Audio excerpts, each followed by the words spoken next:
kami kembali. Yari. Selamat datang di konten spoiler. Jadi kalau kalian gak suka konten beginian, silakan close video ini. Tapi jika anda semua gak masalah di spoiler, siapkan cemilan, pasang posisi rebahan, dan mari kita mulai videonya. Juragan. Di bawah naungan senja, 3 pasukan bayangan tetap berlutut tak bergerak sedikit pun dari tempat mereka berpijak. Ironisnya ada tubuh Dongsu tak bernyawa yang merusak pemandangan epik ini. Sementara itu Kang Taeshi yang masih tak terlihat oleh mata, beliau menunjukkan seringai mengerikan dari balik kehampaan. Melesat melewati rerumputan, dagger yang dia genggam menebas secara brutal ke semua targetnya. Seketika itu juga 3 Shadow Squad mokat. Tebasan masih berlanjut dan kini target tunggal yaitu Sung Suho. Serangan tanpa henti dilancarkan Kang Taeshi. Kendati demikian Suho malah diem keijat, padahal tubuh dan semua pakaiannya terkena tebasan yang begitu menyakitkan. Alih-alih menguji kekebalan tubuh, sorotan mata MC kita sama sekali tak ketakutan sedikit pun. Dalam sudut pandangnya, dia memahami betul Kang Taeshi adalah seorang hunter tipe assassin dengan keahlian kamuflase atau stealth. Meski tak dapat melihat wujud lawannya, Suho bisa mendengar samar-samar langkah kaki Kang Taeshi. Tapi apalah gunanya semua itu jika Suho tak bisa menyerang balik. Di panel yang lain di dalam helikopter asosiasi hunter, TL atau Pak Dojin masih duduk terdiam dengan mata yang terpejam sebelah. TL mengungkapkan yang ada di pikirannya bahwa kekuatan Kang Taeshi yang sekarang sudah melebihi hunter rank A. Dan yang membuatnya penasaran adalah apakah Sung Suho tak sanggup mengalahkan Kang Taeshi. Di saat TL merenungkan hal ini, Suho akhirnya buka suara. Dia bilang, "Oi utusan Itarim, kau bisa mendengarku kan? Jika diberi kesempatan, aku ingin berbicara denganmu secara langsung. Asal kau tahu, awalnya aku sekuat tenaga menyembunyikan identitasku agar tak terbongkar. Dan alasanku melakukan itu adalah aku tak siap menanggung resiko besar kalau kalian mengetahui sesuatu tentangku. Namun seiring berjalannya waktu, aku mulai berpikir, kenapa kau yang notabene penyusup dari luar angkasa terus bersembunyi di balik bayangan, lalu menggunakan Stardust untuk mencuci otak targetmu. Dari situ aku menyimpulkan kau pasti takut resiko besar kalau sampai identitasmu terungkap. Dengan kata lain, kasusmu sama sepertiku. Tapi saat insiden Lee Min-chung, kau mulai berani menunjukkan sedikit eksistensimu. Bahkan orang bodoh saja bisa mengerti hal ini. Kau sedang merencanakan sesuatu. Untuk seseorang yang selalu bersembunyi, lalu tiba-tiba perlahan menampakkan diri, itu artinya kau yang sekarang sudah sedikit percaya dengan kekuatanmu. Jadi aku bertanya padamu, apa kau sama sepertiku, yaitu makhluk yang terus bisa berkembang? Mendengar ucapan lawannya, TL sedikit merasa gundah. Dia yakin ucapan MC kita bukanlah gertakan belaka. Kemudian di situ Suho menyerap 3 Shadow Squad-nya yang telah tercabik oleh serangan Kang Taeshi untuk dijadikan senjata bayangan.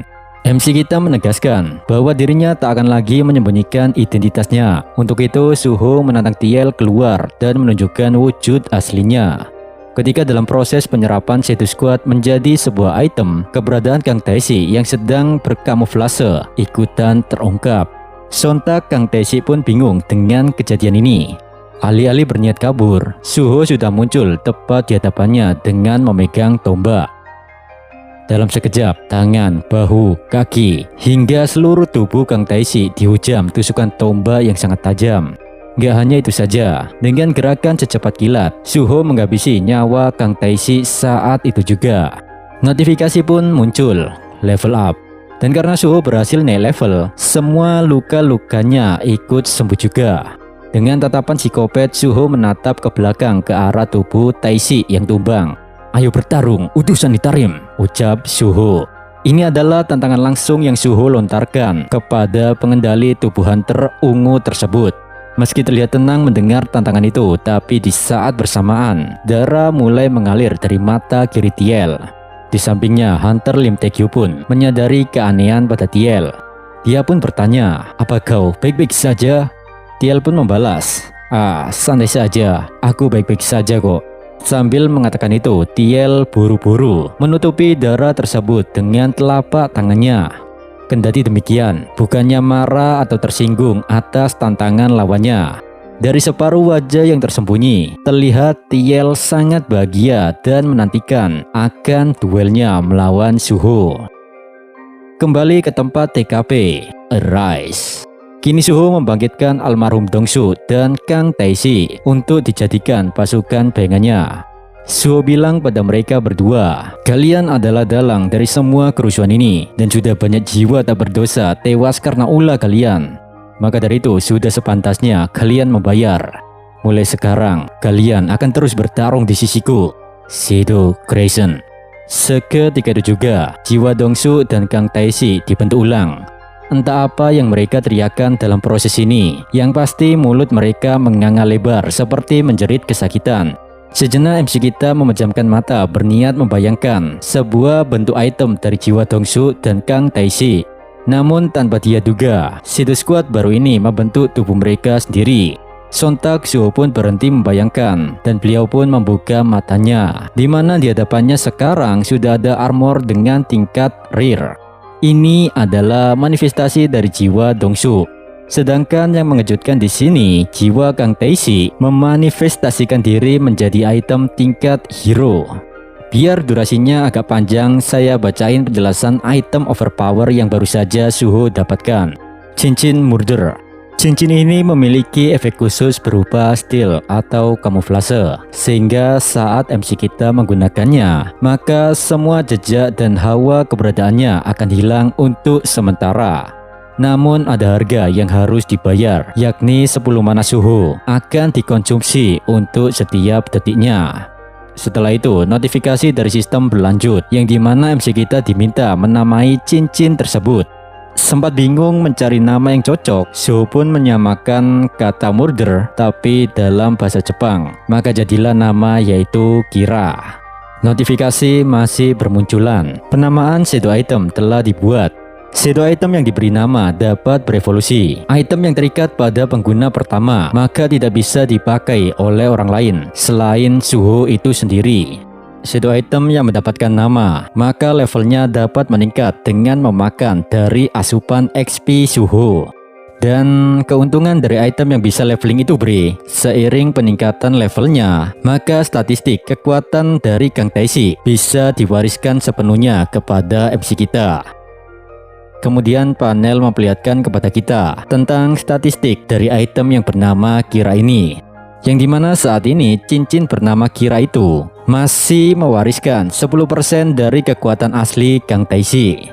Tanpa banyak mikir, Suho pun mencoba memasang cincin itu di jari tengahnya, dan senyum puas terlukis di wajah MC kita.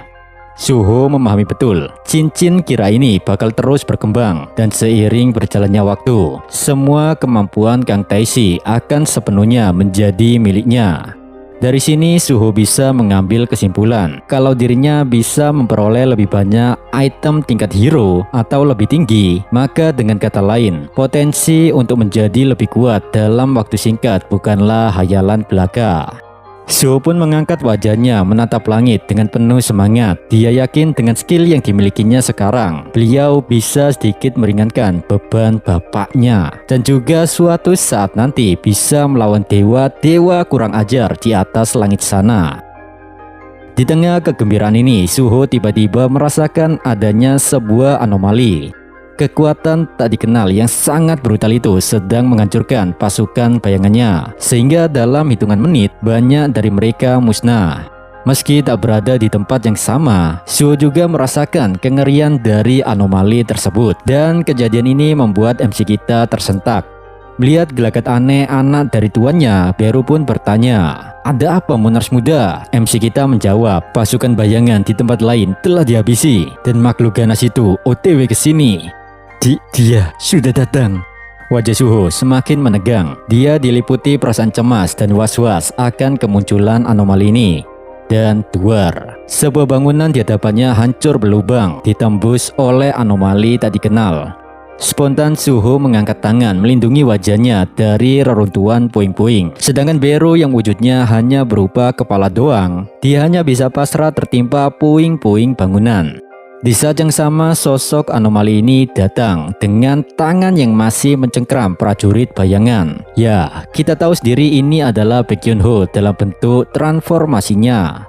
Dengan tatapan penuh kecurigaan, Baek Hyun Ho bertanya, "Aku kesini karena baru saja melihat pilar hitam menjulang. Kau itu apa? Apa kau juga seorang hunter?" Meski sudah ditanya, Suho malah ngomong sendiri dengan nada lirih. "Bagaimana bisa ya? Magic Beast ada di sini. Terlebih lagi, dia bisa bicara." Ya karena Baek Hyun Ho dalam wujud transformasinya, maka suara sekecil apapun bisa dia dengar, termasuk gerutu Suho. Lantas Baek Hyun Ho pun memperkenalkan dirinya bahwa dia adalah GM dari Guild White Tiger. Mendengar itu, Suho terdiam. Dalam gumamnya, dia lumayan terpukau dengan transformasi langka dari Hunter rank S. Situasi semakin mencekam saat Baek Hyun Ho bilang, "Oi Hunter, kau bau darah lo. Sebenarnya siapa kau ini?" Tanya Baek Hyun Ho dan Suho membalas, "Aku adalah Hunter dan tujuanku ke kota ini untuk menyelamatkan orang-orang dari aksi bejat narapidana." Makin penasaran dengan sosok di depannya, Baek Hyun Ho meminta Suho untuk menyebutkan namanya. Dan tanpa ragu MC kita bilang, "Watashi no namae wa Suho desu." Aku tahu kalau aku adalah buronan asosiasi, tapi sebenarnya tuduhan itu tidak benar. Mendengar hal itu, Baek Hyun Ho justru tertawa terbahak-bahak. "Wahahaha, jadi kau orangnya ya? Aku tak menyangka kau berani sekali mengakuinya secara terang-terangan kalau kau seorang buronan." Ngomong-ngomong soal Stardust, banyak anggota dari guild kami yang menderita karena hal itu. Kalau kau memang tak bersalah, coba buktikanlah sekarang juga. Baek Hyun Ho mendekatkan wajahnya ke Suho, dan cakar tajamnya juga siap menancap di leher MC kita. Meski diintimidasi dan berada dalam situasi yang mempertaruhkan nyawanya, namun Chung Suho tetap tenang. Dia sejenak menggeser perlahan cakar tajam Baek Hyun Ho, lalu beliau bilang, "Bisakah kita bicarakan itu nanti saja? Kami ini sedang kekurangan kekuatan, dan kedatanganmu sebagai Hunter rank S sedikit membuat bebanku teratasi. Jadi, mari kita bersama-sama selamatkan para warga kota." Sontak ucapan Hunter muda ini membuat GM White Tiger semakin bingung. "Nah, apa kau tak mengerti situasimu?" tanya Baek Hyun Ho, dan Suho menjawab, "Sebagai seorang Hunter, kita harus menyelamatkan warga sipil terlebih dahulu, bukan?" Mendadak Baek Hyun Ho terdiam 1000 bahasa. Seolah-olah ucapan MC kita ini menyadarkan Baek Hyun Ho tentang kewajiban seorang Hunter. Di saat yang sama, ingatan nostalgia pun tiba-tiba muncul dalam pikiran Bapak Macan Putih ini, di mana dalam benaknya dia teringat ucapan seorang kapten pemadam kebakaran, yakni kakeknya Suho, Sung Il-wan. Kala itu Sung Il-wan berkata, "Sedikit saja kita ragu, maka seseorang yang mungkin bisa diselamatkan bakal tewas. Daripada kita membuang waktu mikirin sebuah keputusan, alangkah baiknya kita mengambil keputusan yang dibutuhkan dulu. Lalu setelahnya kita bergerak sesuai realita di depan mata. Bukankah itu tugas dari tim penyelamat seperti kita?"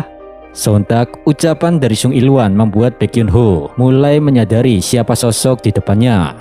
"Jodoh mati, kata-katamu itu seperti apa yang diucapkan Kapten Sung. Jadi, kau ini orang yang selalu dibanggakan beliau ya?" "Ya, tidak salah lagi. Kau Sung Suho, cucu dari Kapten Sung Il-wan." Sambil mengatakan itu, Baek Hyun Ho tersenyum lebar dan tangan monsternya mencengkram tubuh MC kita. Beliau tak menyangka dapat bertemu langsung dengan cucu dari kapten yang dia hormati. Sementara itu Suho sendiri, beliau tampak kebingungan dengan reaksi penuh semangat dari Hunter siluman di hadapannya.